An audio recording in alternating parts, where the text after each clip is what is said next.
மக்களே வணக்கம். 120 days 3 lakh சேலஞ்சில் இன்னைக்கு டே 21 ஏப்ரல் 2. ஸோ என்ன நடக்குதோ நடக்கட்டும். ஏப்ரல் 1 நல்லா வாயில நல்லா ஏமாத்தி போட்டானுங்க ஸ்விக்கி. நம்மளை 2498 ரூபா தான் கொடுத்தான். 2500 கொடுக்கறது கூட வக்கு இல்லாமல் போச்சு. சரி வாங்க டே 21 எனக்கு என்னன்னு பார்க்கலாம். காலைல 2 ஆர்டர் பார்த்துட்டேன், இன்ஸ்டாமார்ட்லையும் பார்த்துட்டேன், பீஸாட்லையும் பார்த்துட்டேன். அடுத்து என்ன பண்ணலான்னு பார்க்கலாம். ஏதோ இன்சென்டிவ் எல்லாம் அப்டேட் ஆயிருக்கு அப்படின்னு சொன்னாங்க. ஃப்ரெண்டுங்க கிட்டலாம் விசாரிச்சேன், கதறானுங்க. ஏன்டா இந்த இன்சென்டிவ் வந்தது அப்படின்ட்டு. சர்ஜ் இல்லையா, அப்புறம் ரிட்டர்ன் இன்னிங்ஸும் கிடையாதான், ஆர்டரும் வெயிட்டிங்கில் போட்டுடுறாங்களாம். கிட்டத்தட்ட ஒரு கடைக்கு போனால் 20 நிமிஷம் வெயிட் பண்ணி வாங்குற மாதிரி பண்ணுறாங்களாம். புலம்புறாங்க. சும்மா நாள்லேயே 35 ஆர்டர் 36 ஆர்டர் 40 ஆர்டர் எடுப்போம். இந்த இன்சென்டிவ் அப்டேட் வந்ததுக்கப்புறம் ஆர்டரே எடுக்கல, 15 ஆர்டர் 16 ஆர்டர் எடுக்கிறோம், 300 ரூபாய்க்கு 400 ரூபாய்க்கு தான் ஓட்டுறோம் அப்படின்னு புலம்புறானுங்க. நமக்கு அந்த அப்டேட் வர வரைக்கும் சந்தோஷம். நைஸ். காலையிலே போட்டான்ப்பா அச்சையால 72. ஆரம்பம் தான் 72 ரூபா. நல்லா இருக்குதே. காலைல 2 ஆர்டரு, அது ஒரு 36, இது ஒரு 36, 72 ரூபாய்க்கு பார்த்துருந்தேன். இப்போ ஒரு 72, 142 ரூபாய்க்கு வந்துருச்சு. அச்சையால போட்டிருக்கான். இதே எப்படி 10 நிமிஷம் 5 நிமிஷம் உட்கார வச்சு நான் கொடுப்பாங்க. அவங்க ஒன்றும் அப்படிலாம் கிடையாது ஃபுட் ரெடி கொடுக்கறதுக்கு. ஆனால் என்ன சொல்லுவாங்க, சார் நீங்கள் வந்து சூப்பர் ஸ்டார் சார், நீங்கள் கோல்டு ஸ்டார் சார், நீங்கள்லாம் வந்து வெயிட்டிங்லாம் பண்ண தேவையில்லை, வெயிட்டிங் வேலையே கிடையாது உங்களுக்கு அப்படின்னு சொல்லுவாங்க. ஆனால் இங்கே நம்ம வெயிட்டிங்கில் உட்காந்துருக்கணும். எல்லாம் நம்ம தலையெழுத்து. டேஸ்கி வாழ்றா, எங்களையும் வாழ வச்சு நீங்கள் வாழ்றா. உன்னை யாரும் வாழ வேண்டாம்னு சொல்லலை, ஆனால் எங்களையும் கொஞ்சம் வாழ வேண்டாம். அப்புறம் நிறைய பேர் வந்து ஸ்விக்கி நான் ஓட்ட வரேன்னு சொல்லிட்டு இல்லை, ஓட்ட வாங்க. இது வந்து கடல். நீ வலை வீசினா உனக்கு எவ்வளோ மீன் கிடைக்குதோ அது உனக்கு லாபம். இது மாதிரி இது வந்து ஸ்விக்கி வந்து ஒரு கடல். இதை சொல்லுவாங்க சில பேர், அதில் ஒன்றும் வரதில்லை இதில் ஒன்றும் வரதில்லைன்ட்டு. அவங்களுக்கு வராததுக்கு நம்ம பொறுப்பாற்றுக்க முடியாது. அவங்க தகுதியை அவங்கவுங்க தான் நிர்ணயிக்கணும். உனக்கு என்ன தகுதின்றது நீ தான் முடிவு பண்ணணும். இல்லை உனக்கு இதுக்கு தகுதி கிடையாது அப்படின்னு சொல்கிறதுக்கு நீ ஆள் கிடையாது. என்னால் முடியாது அதனால் ஒன்னாலேயும் முடியாதுன்னு சொல்கிறானுங்கன்னா அவங்க செருப்பு கட்டிடுங்க.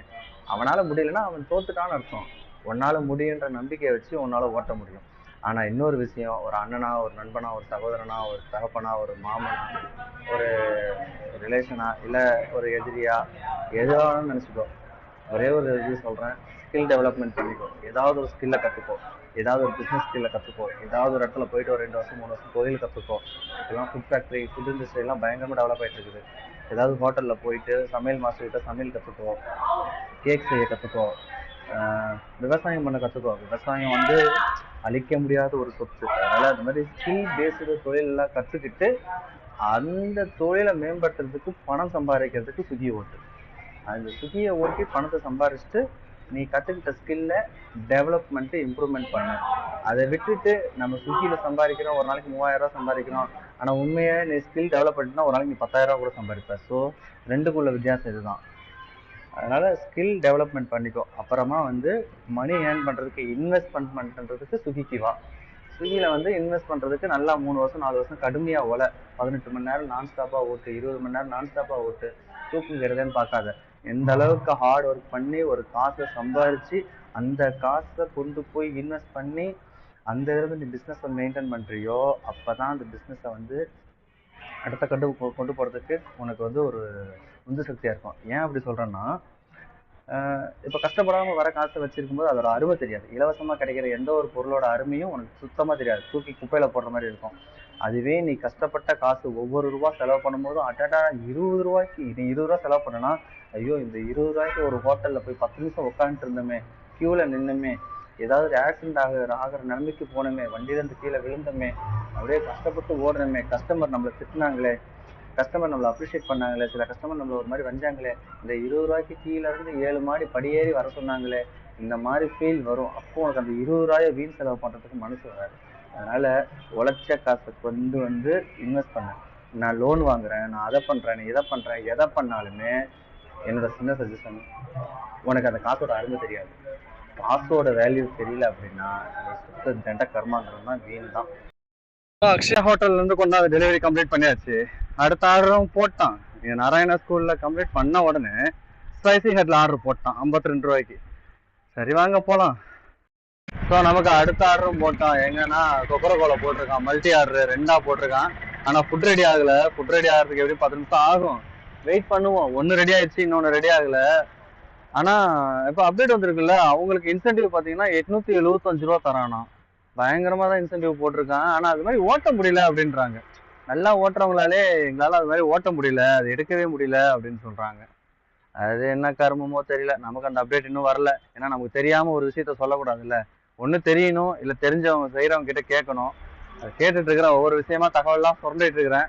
அப்படியே வர வர நானும் அப்டேட் பண்ணிகிட்டே இருக்கிறேன். ஸோ 120 days 3 lakh சேலஞ்சில் இன்னைக்கு டே 21 ஏப்ரல் 2. இந்த 21 இருந்தாலும் உருப்படியாக ரெகுலராக கன்சிஸ்டன்சியாக லீவ் இல்லாமல் வேலை செய்யணும்னு ஆசைப்படுறேன். சரி, ஆசைப்பட்ட மாதிரி செஞ்சிடலாம், என்னத்த போய் பெருசாக ஆயிட போகுது. அப்புறம் நெக்ஸ்ட் விஷயம் என்னன்னாக்கா, இப்போ நம்ம குத்தகைக்கு நிலம் எடுத்தாச்சு, நிலத்தை ஃபுல்லாக உழவு ஓட்டியாச்சு. மொத்தம் 3 ஏக்கர் எடுத்துருக்கிறேன். அதில் 1 ஏக்கரில் வந்து வாழை, 1 ஏக்கரில் கரும்பு, இன்னொரு ஏக்கரில் வந்து பசுந்தீவனம் போடலான் இருக்கேன். ஏன் பசுந்தீவனம் அப்படின்னாக்கா, ஒரு 50 சென்ட்ல பசுந்தீவனம் போட்டுட்டு மீதி ஒரு 20 சென்ட்ல வந்து குளம் வெட்டி மீன் உற்பத்தி பண்ணி மீன் வளர்க்குறதுக்கு ஏற்பாடு பண்ணியிருக்கேன். அப்புறம் மீதி ஒரு 30 சென்ட் இருக்குது. அந்த 30 சென்ட்ல வந்து பார்த்தீங்கன்னா ஆடு மாடு கோழிகளுக்கெல்லாம் செட்டு போட்டு இந்த நாட்டுக்கோழிகள், நாட்டுக்கோழி முட்டை, அப்புறம் பசுமாடு சாணத்தை எருவா மாத்துறது, ஆட்டுக்குட்டி வாங்கி விட்டு ஆடு வளர்க்குறது, காளை மாடுகளை வளர்க்குறது. இந்த ஆடுகள்லாம் செம்பரி ஆடெல்லாம் பார்த்தீங்கன்னா இந்த பக்ரீத் சந்தைகள் நல்லா விலை போகும். அதே மாதிரி காளை மாடுகளும் நல்லா விலை போகும். அதுக்கப்புறம் மாடு வந்து பால் வந்து சுத்தமான பால், தண்ணியே கலக்கூடாது. நமக்கு ப்ராஃபிட்ல லாஸ் வந்தா பிரச்சனை கிடையாது, லாபத்துல நஷ்டம் வந்தா பிரச்சனை கிடையாது. ஆனா நஷ்டத்துல லாபம் வரக்கூடாது. அது மாதிரி பண்ணாம இது மாதிரி நல்லா நேச்சுரலா பண்ணணும். விவசாயத்தை வந்து தலை ஓங்க வைக்கணும்.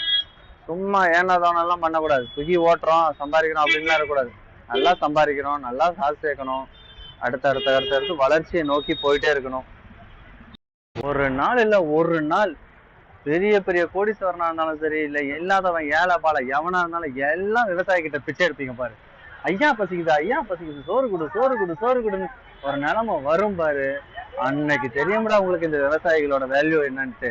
விவசாயி வேல்யூ தெரியாதனால நீங்க இவ்வளவு கேவலமா விவசாயிகளை தோக்கடிச்சு கேவலப்படுத்திட்டு கிடக்குறீங்க. விவசாயி இருந்தா என்ன, செத்தா என்ன, அவன் எலிக்கிரி தின்னா என்ன, அம்மனமா தெரிஞ்சா என்ன, காசு கொடுத்தா சோறு அரிசி இப்படின்னா நீங்க இருக்கீங்க. இருங்கடியே, குழந்தையில போட்டிருக்கான், போய் பொறுக்கிட்டு போலாம். குழந்தையா 32. இப்போ அடுத்த ஆர்டர் எங்க போட்டிருக்கான், ஹெச்எம்ஆர் முத்துராவுத்தூர் முப்படம். நாங்க போலாம். நம்ம டே 21 வந்து இப்போயே முடிச்சுக்கலாம். 3 மணி நேரம் ஸ்டாப் பண்ணிக்கலாம். ஏன்னா முடியல, கொஞ்சம் உடல்நல உபாதைகள் ஆயிடுச்சு, அதனால ஸ்டாப் பண்ணிக்கிறேன். இது வரைக்கும் 328 ரூபா ஓட்டியிருக்கேன். ஸோ நாளைக்கு நம்ம கண்டினியூ பண்ணலாம். So sorry, I am so very sorry மக்களே.